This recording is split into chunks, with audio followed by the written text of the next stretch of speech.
Hello guys, mao ni sitwasyon karon diri sa Cebu City. Ariya karon, gikan ko sa trabaho namo, mo pud ang sitwasyon sa mo dito, perting ko pa sa among gitrabahoan pod. Kani diri makita ninyo guys, mao ni siya ang portion sa Lahog. Lahog area ni siya. Oh, luspat kayo ang mga balay guys.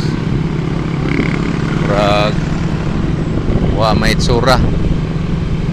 Gani karon na siya mga volunteer or mga nag-clearing karon sa karsada, murag nahawan-hawan na siya. Nya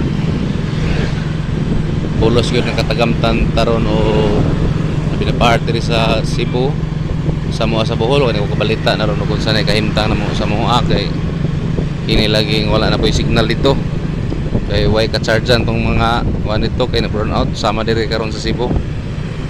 Gikan gani ko nagpatubil ito karon sa Shell, wala na ko makuha video pertinda sa linya kay ang able karon nga ako sa kanang balitaan Shell ra sa Escarrio o Shell sa reclamation area sa Mandawi. Makita ninyo karon di report.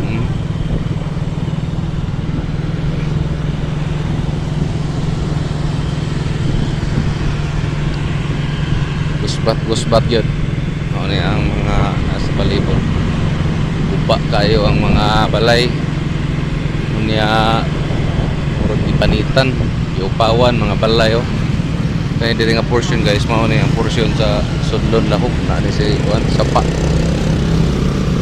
Sapa ni siya nga gikan sa pagsak sa bukid ang kuan niya karon kita niyo ang Sudlon wa pasudli guba kayo dito pwede ka ng mga posting nga tumba niya masahiro ta rin diri suway ta sa may GY area